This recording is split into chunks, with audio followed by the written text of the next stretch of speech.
Did you ever get that feeling? Your paycheck hits your account and poof, it's gone. You're definitely not alone. So many of us, we struggle to make our money work for us, right? Not the other way around. Hi everyone, I'm Anusha and I started Wise Elephant because I truly believe everyone deserves to understand their finances. Money should not be a source of stress. It should be a tool, a way to achieve your dreams. Join me as we explore practical tips and strategies to make your money work for you. Whether you're just starting out or looking to level up your money game, we will help you take control, build wealth, and finally achieve that financial freedom. Today, we are kicking off a two-part guide to transform your paycheck, the ultimate paycheck routine. This is part 1 and we are laying the essential groundwork for financial success. We will focus on building a strong foundation and creating a budget that empowers you. Stay tuned for part 2 where we will dive into investing and long-term wealth building. Alright, let's get started.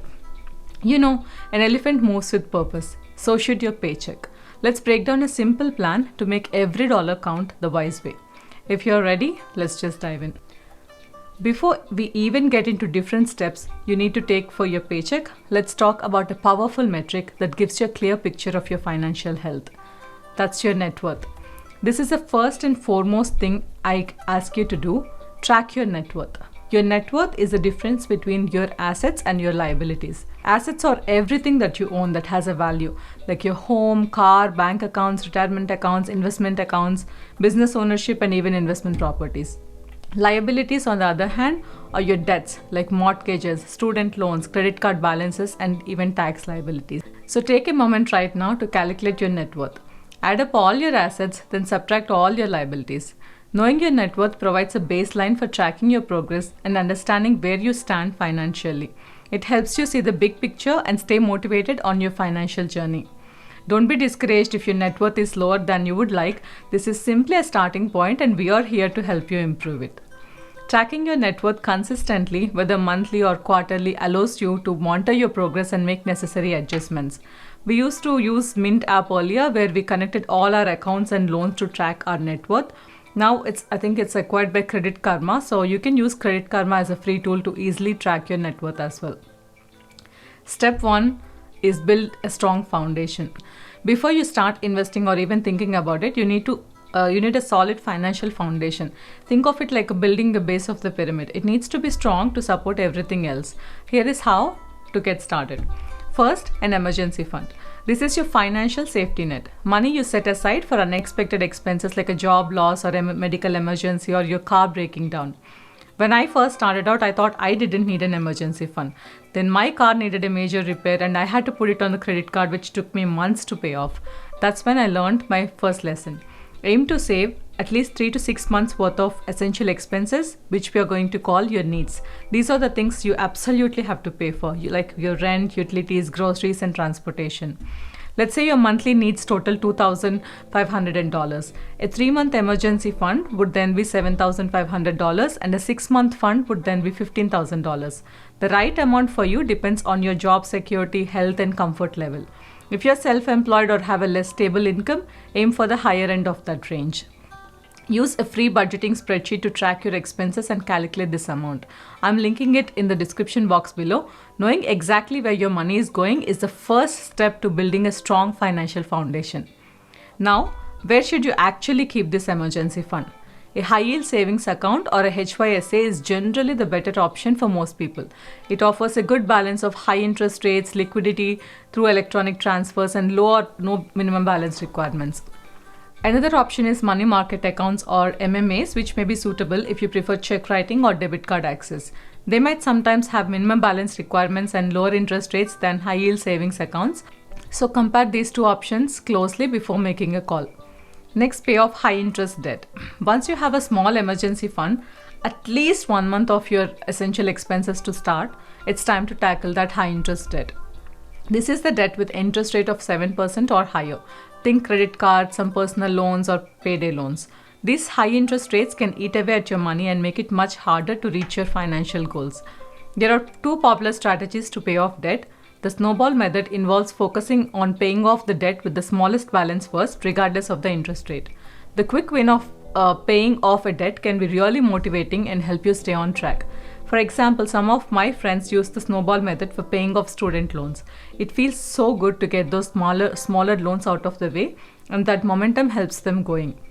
The Avalanche method, on the other hand, targets the debt with the highest interest rate first. While it might take a little longer to see a quick win, this approach saves you the most money on interest in the long run. While I know that Snowball method helps with the motivation, Avalanche method is mathematically the best way to save money and get out of debt faster. Choose the method that works for you. And the most important thing is to be consistent and make progress. And finally, understand your paycheck. Now let's talk about your paycheck. Do you really understand where your money is going? Take some time to review your pay stub.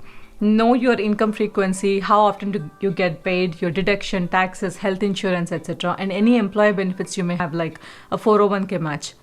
Setting up direct deposit can help you automatically allocate your money to different accounts, your emergency fund, debt payments, and eventually your investments as well. Now that you have built a solid foundation, it's time to create a budget. Step 2. Follow the wise elephant budget. A budget isn't about restricting yourself. It's about giving your money a purpose and making sure it's working towards your goals.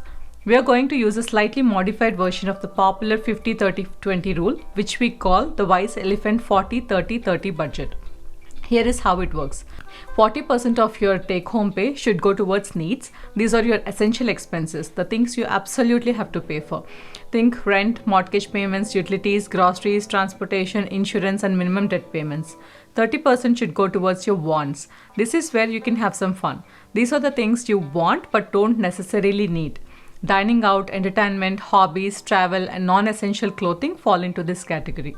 If you have any credit card debt or student loans, I highly recommend you should plan to tackle that first and reduce your discretionary spending to much lower than 30%. And 30% of your take-home pay should go towards investing. This is the most important part. This is where you're building your future. Investing early is crucial because of the power of compound interest. As Albert Einstein famously said, compound interest is the eighth wonder of the world. He who understands it, earns it, and he who doesn't, pays it. This means that even small amounts invested today can grow significantly over time, thanks to the magic of earning interest on your interest. So why the change from 50-30-20? We believe that prioritizing investing is key to long-term financial success. The sooner you start, the more time your money has to grow. Your future self will thank you for it. I understand that it may not always be feasible for you to live within 70% of take-home pay, especially when you're starting out or have single income household with multiple dependents, or even with this higher cost of living everywhere. Start with whatever you can, with at least 20% saved for the future, but aim to save more as your income grows, or take charge of your life with a side hustle. Exploring side hustles like freelancing, online businesses, or even part-time work can significantly boost your income and savings. Let's say your monthly take-home pay is $5,000. Here is how you would allocate it using the Wise Elephant 40-30-30 budget.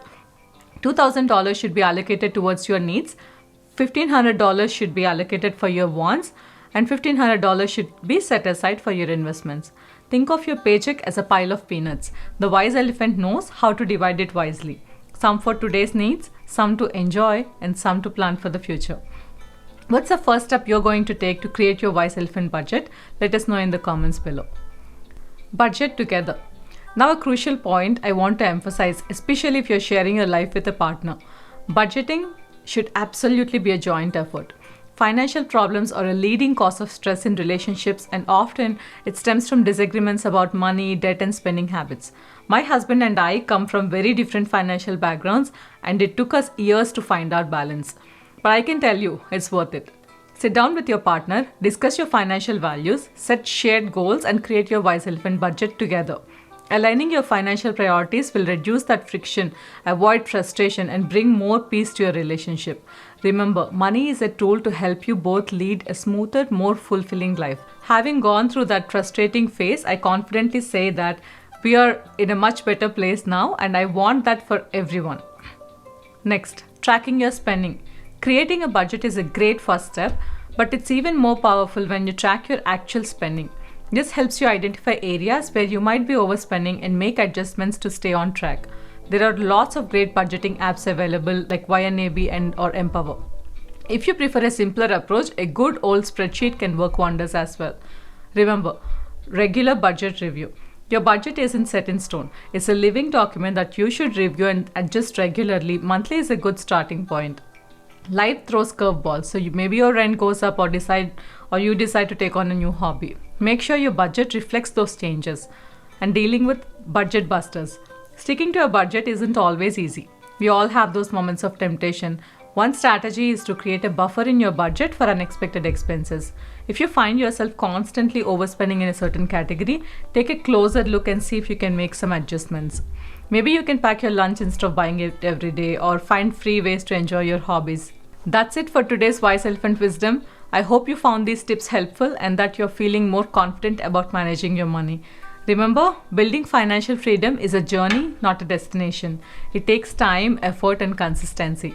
But you have got this. If you liked this video, give it a thumbs up and share it with a friend who needs some financial guidance. And don't forget to subscribe for more Wise Elephant Wisdom. Let's grow financially wise together.